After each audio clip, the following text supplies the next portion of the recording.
L'histoire d'Adidas n'est pas seulement celle d'une marque de sport. C'est une tragédie familiale, une guerre d'ego, une rivalité qui a déchiré une ville entière et façonné l'histoire du sport mondial. Voici comment deux frères, unis par un rêve, ont fini par créer deux empires rivaux, Adidas et Puma.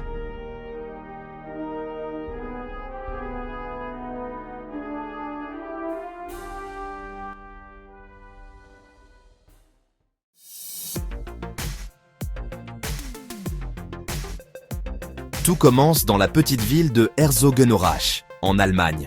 Après la Première Guerre mondiale, Adolf Dassler, dit Adi, rentre chez lui avec une passion, fabriquer des chaussures pour les sportifs.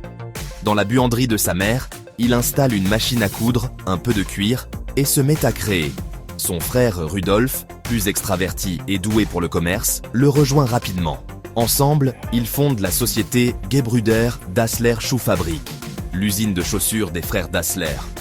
Leur objectif est clair, produire des chaussures plus légères, plus rapides, plus précises. Adi se concentre sur la technique, Rudolf sur la vente. Et leur tandem fonctionne. Leurs chaussures attirent déjà les athlètes locaux.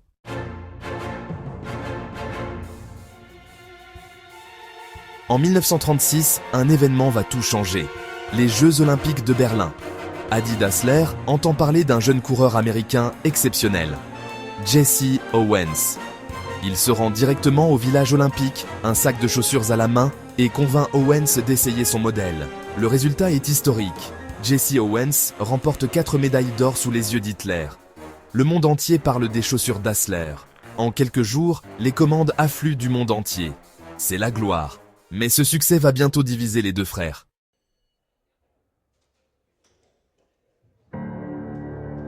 Lorsque la Seconde Guerre mondiale éclate, la relation entre Adi et Rudolf se dégrade. Rudolf, enrôlé dans l'armée, soupçonne Adi de vouloir s'emparer seul du contrôle de l'entreprise. Adi, resté à l'usine, accuse Rudolf de négliger le travail et de profiter de son réseau politique. En 1943, une anecdote scelle leur haine. Alors qu'un bombardement frappe la ville, Adi et sa femme se réfugient dans une cave déjà occupée par Rudolf et sa famille. Adi aurait dit « Les salauds sont là ». Rudolf est persuadé que ces mots lui étaient destinés. Après la guerre, Rudolf est arrêté par les Alliés. Il est soupçonné d'appartenir à la Gestapo. Selon plusieurs témoins, c'est Adi lui-même qui aurait fait circuler cette rumeur. Le lien est brisé. En 1948, les deux frères se séparent officiellement.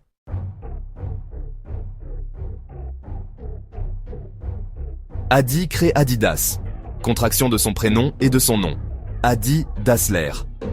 Rudolf fonde Puma, juste de l'autre côté de la rivière Orach, une rivière qui devient une frontière invisible entre deux mondes.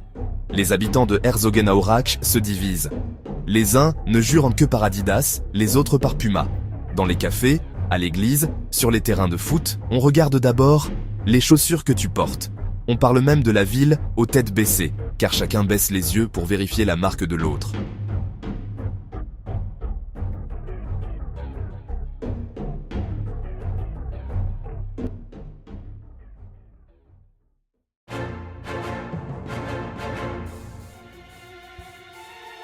Dans les années 1950, la rivalité s'étend au monde entier.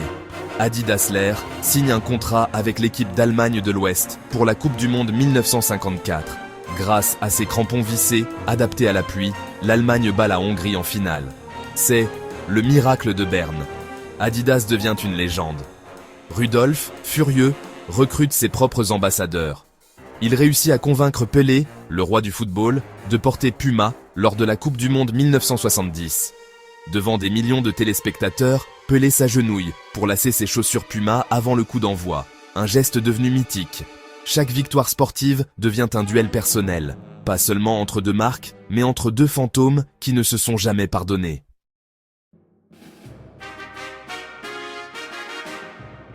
Les deux frères ne se réconcilieront jamais. Ils meurent à quelques années d'intervalle, enterrés dans le même cimetière, à des dizaines de mètres l'un de l'autre. Leurs héritiers, eux, héritent aussi de leur guerre. Il faudra attendre 2009 pour qu'Adidas et Puma organisent un match symbolique entre leurs employés, marquant la première poignée de main entre les deux clans. Aujourd'hui, Adidas est devenu un empire mondial. Présente dans plus de 160 pays, la marque a su évoluer. Des chaussures de Jesse Owens aux collaborations avec Kanye West, Pharrell Williams ou Bad Bunny. Du sport à la mode, des stades au défilé, Adidas symbolise l'innovation, la culture et la résilience.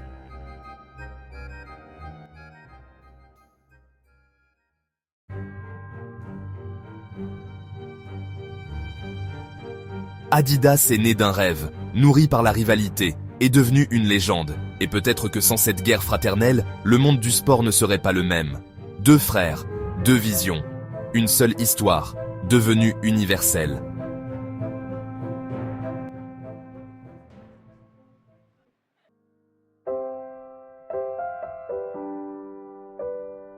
Et toi, tu es plutôt Adidas ou Puma?